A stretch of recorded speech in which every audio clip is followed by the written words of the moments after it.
This is Mike Stavlin from just outside Washington, D.C.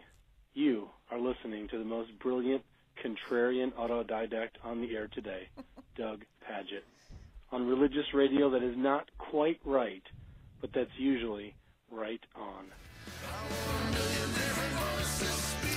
Isn't that nice, Mike Stavlin, making a little audio bit for us? If you guys want to make your own audio recordings, we of course would be glad to. We'd be glad to have you and making your own audio bumpers. Turkey perfect. Yeah, Mike he did. Stavlin. Mike Stavlin, the man of many talents. The meat smoking, not other kind of smoking. Well, not that I know of. I don't know. He's a meat smoker amongst many other things. That fellow knows what he's doing. Well, we're going to give a call to Ani Zonneveld. Ani's got a terrific little program going called Let's Get Halal. Hello. Hi, Ani. Doug Pagitt and Victoria here. Hi, Ani. Hi. How are Victoria. Hi, Doug. Good. Sure good to hear from you today. Yeah. And you have you have a busy day with another interview following this one, huh? Yeah, it's been very crazy. Let's put it that way. But it's been good crazy. And is it all about the Keep It Halal effort? No, it's not. It's just been a mix of. We've been expanding. In the United States, we've had two more chapters, and then I just came back from Europe for a day's trip, and I've had interviews. We're establishing an MPV chapter in France and in Denmark, and as a result, that's created a lot of interest. And so I've been getting interviews from Reuters from France in regards to that. Wow, that's great. So yeah, it's been all good, yeah. And I just had a book that's out, an anthology that I contributed to, with a whole list of fantastic Americans called American Dreamers, and it's got Arianna Huffington on it, and it's got just a bunch of fantastic Americans, nonprofit and artistic types. So it's great. Is it out already? It's out in digital form, yes. It's great. Great. Well, tell people who don't know yet what you do at the Center for Progressive Muslim Life, and which isn't the official name of it. I realized I just muddled that up. And then tell us about what you're doing with the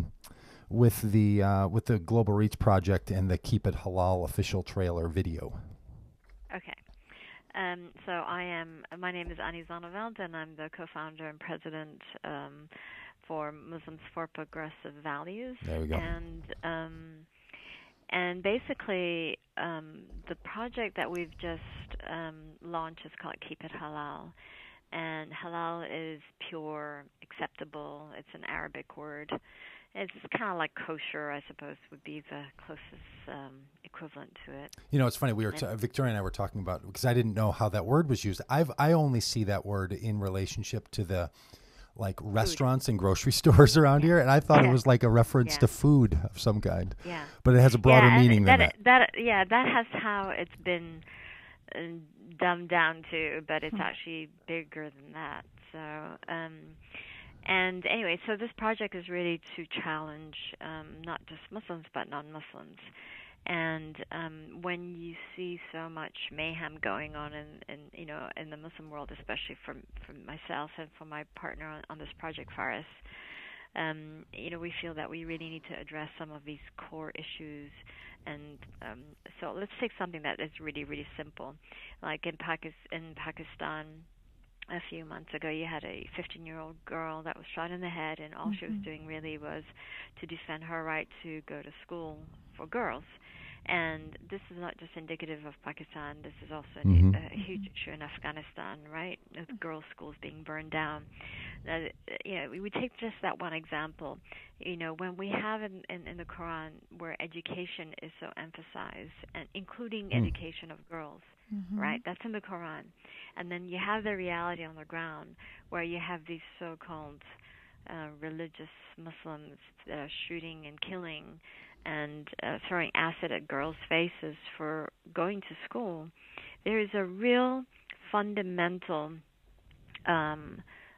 distortion of the understanding of the Quran, and it's happening in some shape or form at the local level. But we as the mainstream or normal Muslims, we need to push back against this, because we can't allow for that sort of ideology, an iota of it or a shadow of it, to become the norm.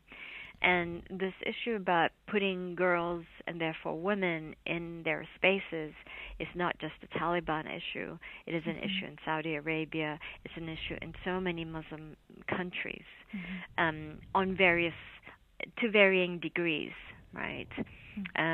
So Muslim women in Malaysia, for example, they are the majorities that they make up the majority of the university population, over, like 63% or something. But in Saudi Arabia, you have a lot of smart women, but they are so curtailed by their movement, and you know the whole story.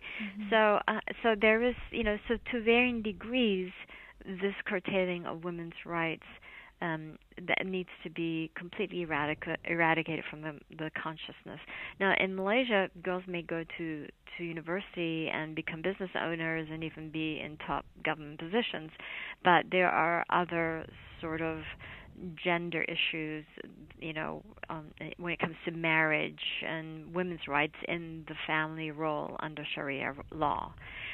So there are varying degrees of gender inequalities in so many Muslim nations. So we want to address this by doing it the video way, since video is so powerful. That's right. Apparently, it can really motivate mayhem. people, right?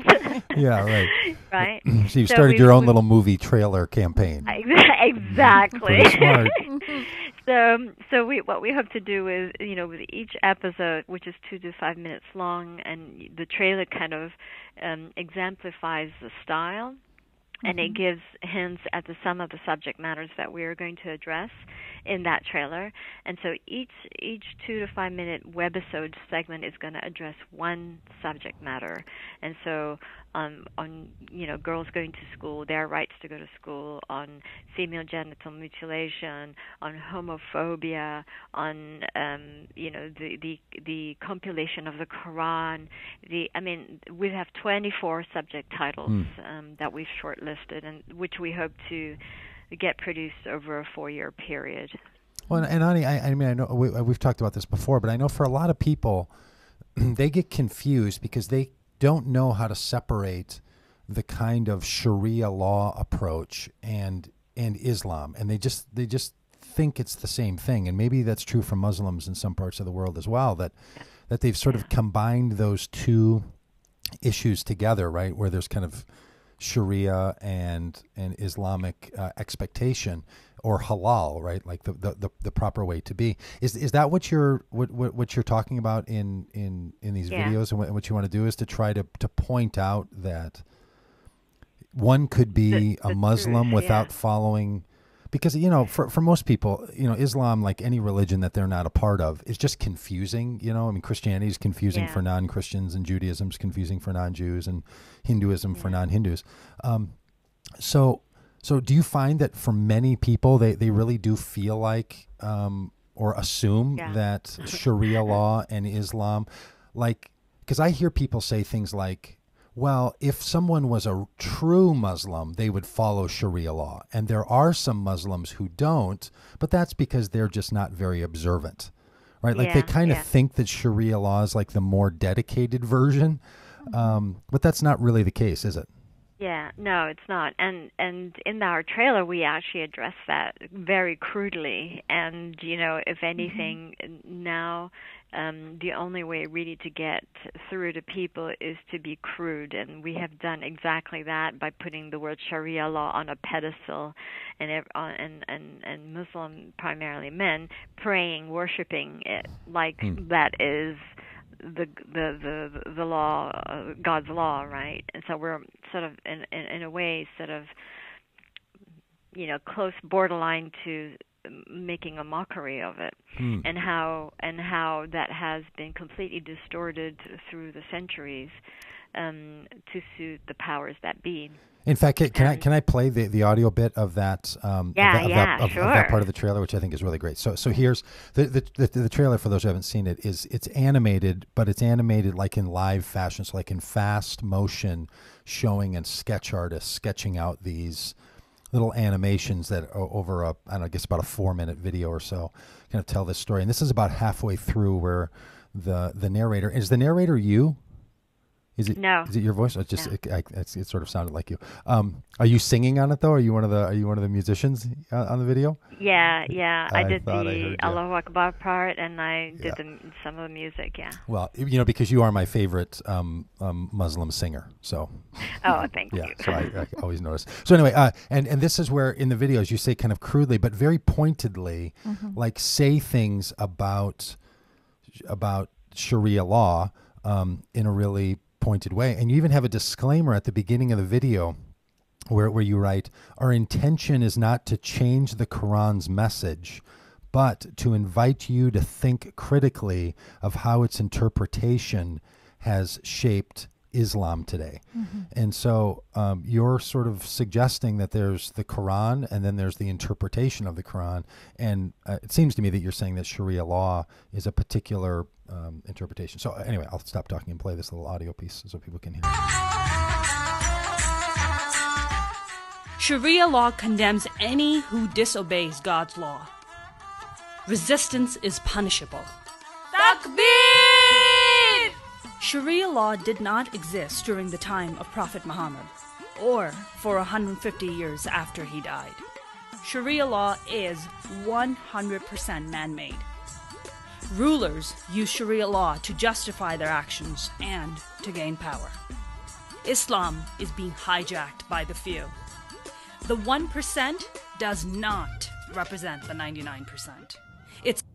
So I mean that's about as pointed as you can get, right? Like Sharia law is made by people. Political people in power use it to keep up their power, and the 1% doesn't speak for all of us. I mean, you've really tried to grab some very 21st century kind of modern issues and are attacking the issue of people conflating Sharia law with Islam. Yep. How's that going, by the way? I mean, do you